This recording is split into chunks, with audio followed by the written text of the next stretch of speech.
자, 어제 윤 대통령이 윤상현 의원을 만나가지고 좌파 사법 카르텔에 대한민국이 무너지고 있다라고 말을 했지요. 자, 누구보다도 한국 정치의 일선에서 온갖 정보와 온갖 경험을 다한 대통령이 자신에 대한 공수처에 저렇게 집요한 불법적 영장 청구 등 일련의 과정이 대한민국 사법체계가 무너지는 그 와중에서 나타난 일이다, 이렇게 인식을 했다고 합니다. 자, 윤상현 의원은 어제 국회에서 비상의원총회가 끝난 다음에 기자들을 만나 전날 한남동 관저에서 윤 대통령을 만났는데 윤 대통령이 이렇게 말했다는 거예요. 그래서 공수처의 영장 청구는 명백히 불법이고 원천 무효이기 때문에 불응하는 것이고 그것이 법치를 지키는 거다라고 말을 하고,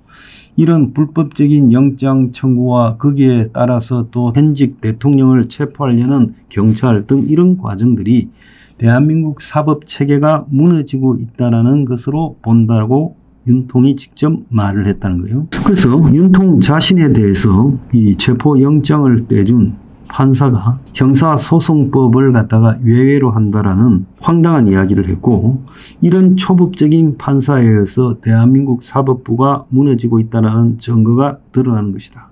이걸 갖다가 그야말로 무겁게 받아들여야 된다라고 말을 했다고 합니다. 그러면서 어제 자신을 찾아온 의원과 원외 당협위원장들에게 1시간 반 면담을 하면서 공수처의 수사, 영장 청구, 집행 과정 등 모든 게 불법이다. 여기서 굴복할 수 없다. 그러면서 좌파 사법 카르텔이 얼마나 무섭고 무도한지 오늘 똑똑히 보게 된다.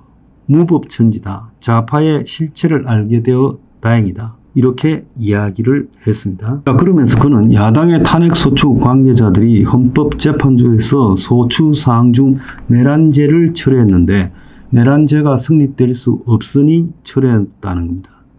그런데 내란무리로 탄핵소추를 해놓고 재판에 가서 내란을 뺀다면 사기 탄핵소추가 아니냐, 이런 이야기를 했어요.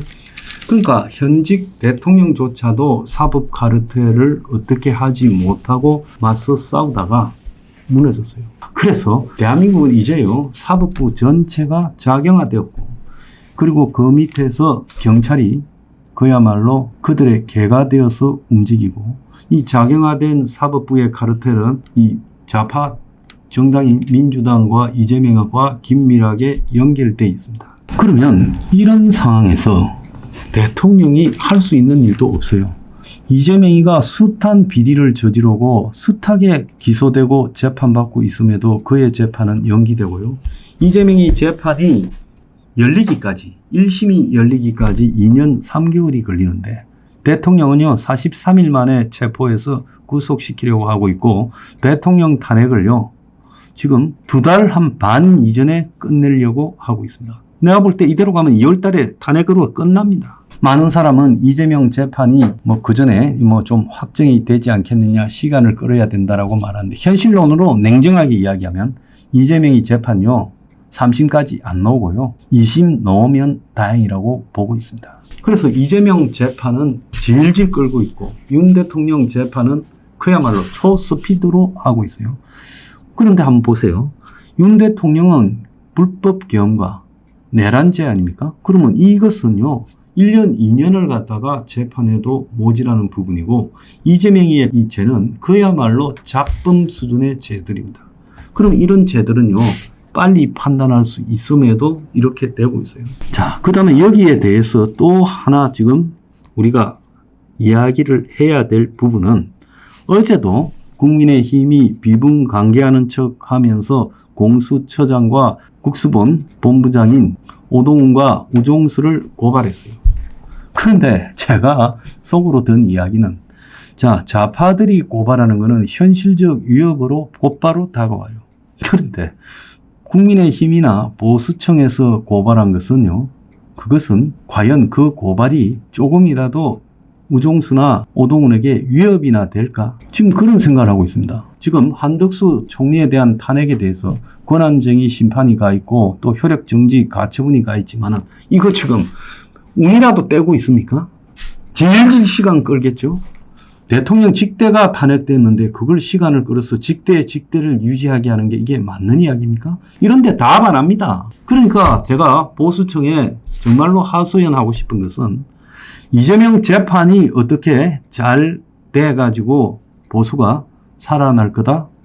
그런 기대도 하지 말아야 돼요. 윤석열 대통령이 계엄을 하기 전에도 위정교사를 가지고 위정 따로 교사 따로 해서 무죄를 때렸는데 지금 이 사태가 벌어진 마당에 잘 나오겠습니까? 지금 홍영길이 재판부터 시작해서 또 박정훈 대령 재판 그리고 더 나아가서 대북 송금과 관련되는 경찰의 재수사 이런 것들을 보세요. 그래서 지금 좌파의 수괴인 이재명에 대해서 재판부가 제대로 할 거라는 생각은 저는 버리는 게 좋다. 그 다음에 윤통이 심리를 다투어서 탄핵에서 되살아날 수 있을까?